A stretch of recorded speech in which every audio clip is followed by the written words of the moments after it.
আপনার আমার নবী আসল বাড়ায়া দিবে।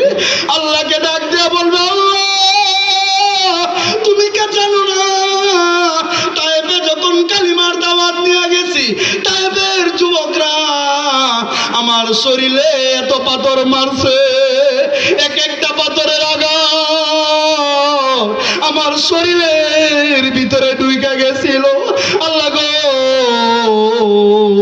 আমি যখন তায়েফে কালিমার দাওয়াত দিতে গেছি, এক যুবক আমাকে চাবুকের আঘাত করে, চাবুক মারতে মারতে সেই যুবক ক্লান্ত হয়ে যায়, তারপরে আমাকে চাবুক মারা বন্ধ করে নাই।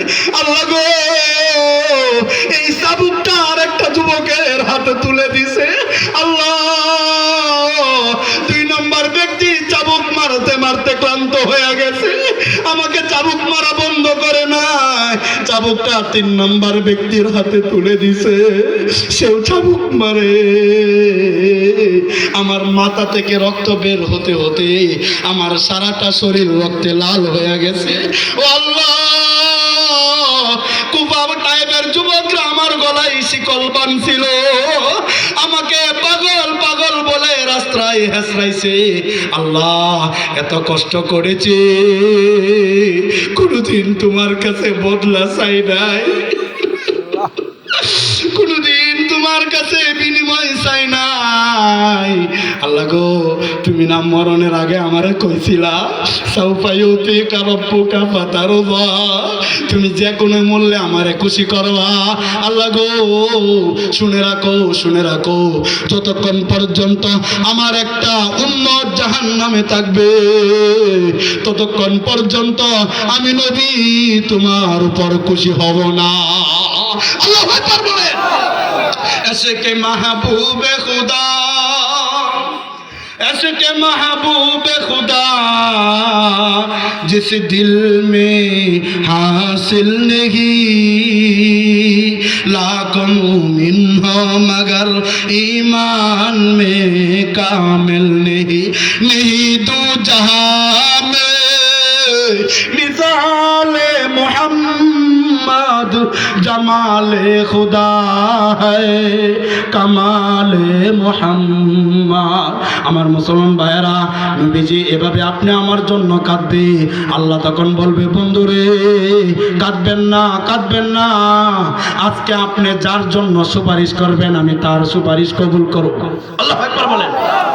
আপনি যার নাম বলবেন তাকে জান্নাত দেয়া দেব। আপনি উঠেন, আসরের মাঠ আপনি ঘোরাঘুরি করে দেখেন কোথায় আপনার উম্মত আছে, আপনার পাগল প্রেমিক কে কোথায় আছে, আপনি যাকে মন চায় তাকে নিয়ে জান্নাতে চলে যান, আপনার উম্মতদেরকে আপনি চিনে চিনে জান্নাতে নিয়ে যান। আমার পক্ষ থেকে আপনাকে অনুমতি দেওয়া হলো। আমার মুসলমান ভাইয়েরা, আমার শেষ কথাই চলে আসছি। নবীজি হাসরের মাঠে ছুটবে, নবীজি কি দেখে চিনবে? দেখবে মুখে দাড়ি আছে কিনা, দেখবে কপালে নামাজের দাগ আছে কিনা, দেখবে মাথায় টুপি আছে কিনা, দেখবে মাথায় পাগড়ি আছে কিনা। আমার মুসলমান ভাইরাম, আর 5টা মিনিট আমি সময় নিচ্ছি, 5টা মিনিট আমি আপনাদের কাছ থেকে সময় নিই। আমার আলোচনা আমি অর্ধেক করে দিয়েছি, শেষ কথাটা বলে শেষ ফিনিশিং দিতেছি। নবীজি হাসরের মাঠে নবীজি উসিলা তালাশ করবে, কোন উসিলা দিয়ে আমার একটা উম্মতরে জান্নাতে নেওয়া যায়। আল্লাহু আকবার বলেন। মনে রাখবেন, আর একটা উসিলা নবীজি খুঁজবে, সেটা হলো আল্লাহু আকবার, যাদের সম্পর্ক আলেম উলামাদের সাথে থাকে, যাদের সম্পর্ক নায়েবে রাসূলদের সাথে থাকে। আপনাদের আজকের এই মাহফিলের সভাপতি আমার হুজুর, আমার মুরব্বী, আপনাদের প্রিয় মানুষ নজরুল ইসলাম মাঝহারি, উনি কার ওয়ারিস? নবীর ওয়ারিস। বলেন না কার ওয়ারিস? ইন্নাল উলামা ওয়ারাসাতুল আম্বিয়া, আলেমগণ নবীর ওয়ারিস, এক নবীর ওয়ারিস না, সব নবীর ওয়ারিস। উলামায়ে কেরাম হলো নবীর ওয়ারিস। আমার মুসলমান ভাইরা মনে রাখবেন, নবী তো আর দুনিয়াতে আসবে না, কিয়ামত পর্যন্ত নবী আসার দরজা বন্ধ, নবী আর দুনিয়াতে আসবে না। সাহাবায়ে কেরাম নবীর জন্য জীবন দিয়েছে, আবু বকর নবীর জন্য জীবন দিয়েছে, কথা কইতে পারলাম না, সময় সংক্ষিপ্ত। উমর নবীর জন্য জীবন দিয়েছে, আলী জীবন দিয়েছে, উসমান জীবন দিছে, সাহাবায়ে কেরাম নবীর জন্য রক্ত ঝরাইছে, বিবি বাচ্চা ছাড়ছে, বাসুর করে নতুন বউকে রাইখা নবীর কাছে জীবন দিছে, নবীর জন্য জীবন দিছে। আল্লাহু আকবার বলেন। সাহাবায়ে কেরাম এত কিছু করছে, আজকে তো আর নবী আসবে না, কই পাইবেন নবীরে? বলেন কই পাবেন নবীরে? নবী আর আসবে না, কিন্তু আপনাদের কাছে থাকবে নবীর ওয়ারিসরা। আল্লাহু আকবার বলেন। নবী যাদেরকে দায়িত্ব দেয়া গেছে, এই ভাই ও বাবা, বিদায় হজের সময় নবীজি দুইটা দায়িত্ব দেয়া গেছে, কোরআন এবং সুন্নাহর আমানত আলেমদের হাতে দেয়া গেছে। আল্লাহু আকবার বলেন। কোরআন এবং সুন্নাহর জিম্মাদারি আল্লাহর নবী আলেমদের হাতে দেয়া গেছে। এই জন্য তো হাদিসের মধ্যে আছে, কেউ যদি আলেমকে দেখে সেজন্য নবীরে দেখলো, কেউ যদি আলেমের সাথে মহব্বত করে সেজন্য নবীর সাথে মহব্বত লাগলো, কেউ যদি আলেমের হাতে হাত লাগায় সেজন্য নবীর হাতে হাত লাগাইলো। আল্লাহু আকবার। এই জন্য আমার মুসলমান ভাইরা, আলেমকে মহব্বত করলে, আলেমের সাথে ভালোবাসা লাগলে টকবেন না, অথবা আপনার একটা ছেলেকে আলেম বানাইলে আপনি টকবেন না, আপনাকে আপনার একটা সন্তানকে হাফেজ বানাইলে টকবেন না। আমার ভাই আবু বকর সামনে বসে কাঁদতেছে, তার একটা ছেলে মাদ্রাসায় পড়ে আমাদেরকে ভালোবাসে। আমি আগেই বলছি, আমার কফিল ভাই সহ তারা উলামায়ে কেরামকে ভালোবাসে। আপনারা অনেকে আছেন আলেমকে ভালোবাসেন। মনে রাখবেন ভাই, কোরআন হাদিস দিয়া প্রমাণ করে দিতেছি, আলেমকে ভালোবাসলে আপনি টকবেন না, টকবেন না।